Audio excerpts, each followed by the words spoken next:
Já pensou acordar todos os dias sabendo que sua sobrevivência depende do silêncio? Silêncio diante da violência, silêncio diante da humilhação, silêncio diante de leis que não te enxergam como pessoa, mas como propriedade. Isso não é uma cena de filme. Essa foi a realidade de milhares de mulheres no Velho Oeste americano. Veja, quando pensamos no Velho Oeste, a imagem que costuma surgir é a de cowboys armados, duelos ao pôr do sol, salões barulhentos e uma vida marcada pela liberdade masculina. Como em Red Dead Redemption 2. Se não jogou, jogue. Você vai conseguir se aprofundar muito melhor nesse contexto. Link do jogo vai estar na descrição para você comprar.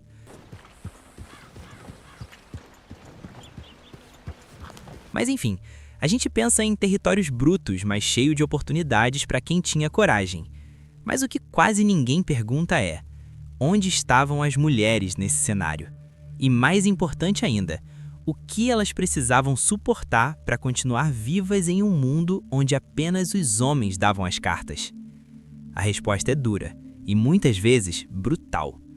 E se você ficou curioso para se ambientar e entender melhor esse mundo cheio de desafios, deixa o joinha, porque vai ajudar muito a esse vídeo ser entregue para mais pessoas, além de fazer esse canalzinho crescer.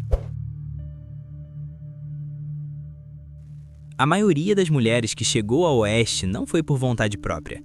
Muitas vieram acompanhando seus maridos, pais ou irmãos em busca de terras, ouro ou trabalho. Outras foram literalmente prometidas a homens solitários, como parte de acordos informais que tratavam mulheres como solução para civilizar o território.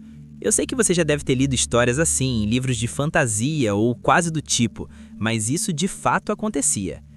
Havia também aquelas que fugiam de algo pior no leste: pobreza extrema, violência doméstica, abandono. Para elas, o Oeste parecia uma última chance, uma última cartada. Mas essa promessa de uma vida melhor raramente se concretizava. Bem pelo contrário, ao chegar, descobriam que aquele mundo podia ser ainda mais cruel. Desde o início, uma verdade se impunha: o corpo da mulher não a pertencia totalmente. Em comunidades isoladas, sem instituições estáveis, a lei era moldada por quem tinha armas, dinheiro e influência, quase sempre homens. Uma mulher sozinha era vista como vulnerável, suspeita ou disponível.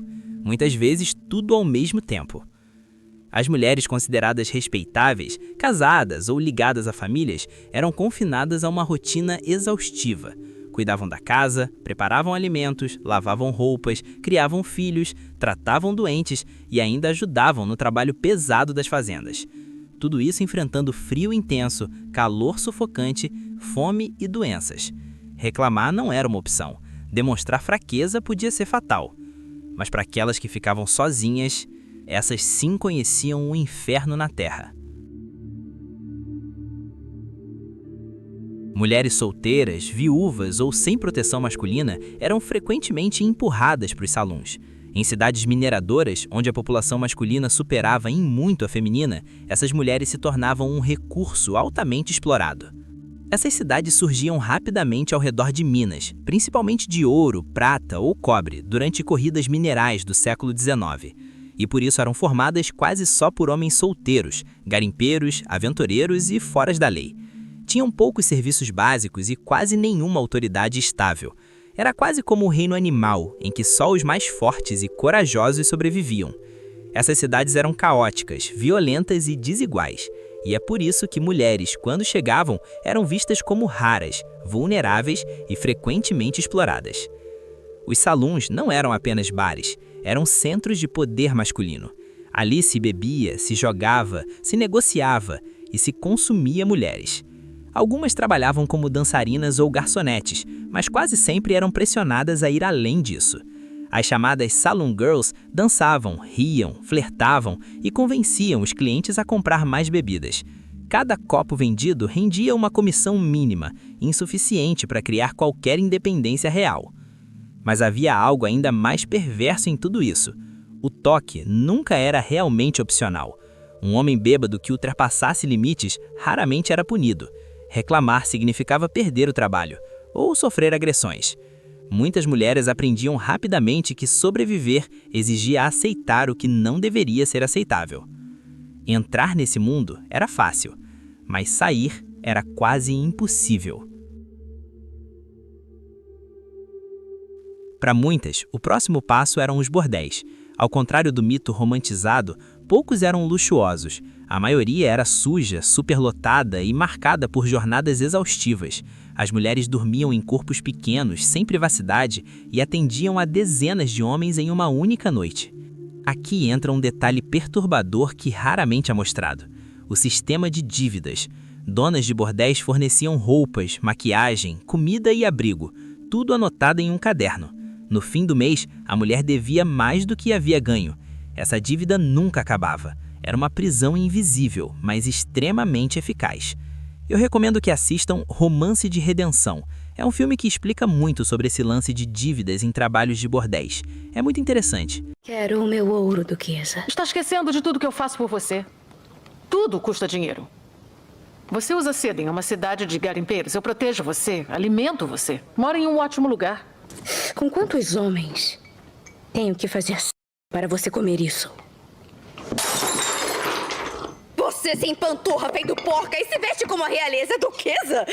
Duquesa de quê? Enfim, doenças sexualmente transmissíveis se espalhavam rapidamente e os tratamentos eram caros ou inexistentes. Então, quando uma mulher adoecia gravemente, deixava de ser lucrativa e muitas eram simplesmente descartadas, abandonadas à própria sorte. Isso também é falado no filme, mas o pior não acontecia à noite. Acontecia quando o dia começava.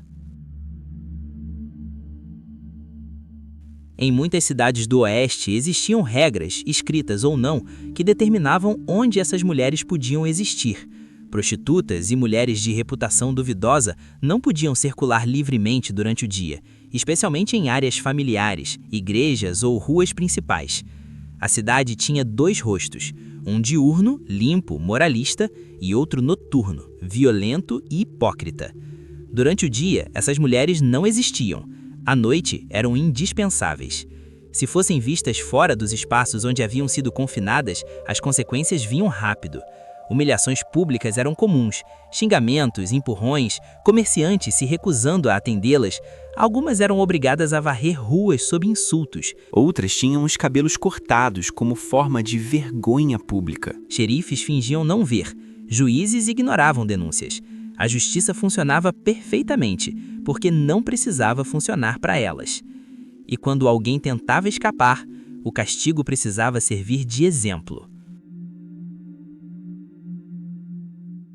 Um dos castigos mais comuns era o banismo. A mulher era escoltada até os limites da cidade e avisada que não poderia voltar. Isso significava atravessar sozinha quilômetros de território hostil, sem proteção ou recursos. Para muitas, essa existência era uma sentença de morte lenta. E quando digo lenta, significa passar por situações traumáticas antes de morrer. Há relatos de mulheres encontradas mortas em trilhas, desertos ou rios, sem investigação, sem registro, corpos que a sociedade já havia decidido que não importavam. E se uma mulher simplesmente desaparecesse? Quase ninguém perguntava. Mesmo assim, algumas resistiram, não com armas ou confrontos, mas com pequenos gestos de sobrevivência. Guardavam moedas em segredo, criavam redes de apoio, ensinavam outras a ler, a escrever, a se proteger. Algumas deixaram cartas e diários, fragmentos de vidas reais, cheias de sonhos, medos e desejos. Lembrar dessas mulheres e o que elas passaram é um ato de justiça histórica. E o que você achou sobre esse vídeo? Sobre o que as mulheres passavam naquela época? Você acha que conseguiria escapar daquela época? E se você quer crescer no YouTube sem aparecer e ganhar dinheiro, mas vive perdido sem saber o que fazer, desde ideias até edição, o YouTube Sem Mimimi do Lucas é o treinamento perfeito para você. Sério, galera, ele vai direto ao ponto, sem promessas mágicas, mostrando o que realmente faz um canal crescer. Ideias de vídeo, edição, capas, tudo na prática. É aquele tipo de curso que você assiste e já sai sabendo exatamente o que fazer depois. Se você quer levar o YouTube a sério e transformar isso no seu trabalho de uma forma muito prazerosa, vale muito a pena dar uma olhada. O link está na descrição. E agora eu quero te fazer outro convite importante. Se você quer continuar explorando histórias esquecidas, verdades desconfortáveis e temas que realmente fazem a gente pensar, se inscreva no canal.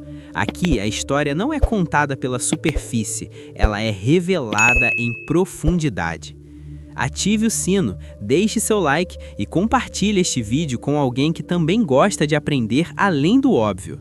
Assim você ajuda o canal a crescer e garante que mais histórias como essa continuem sendo contadas, porque lembrar é um ato de resistência e dar voz a quem foi silenciado é um ato de justiça.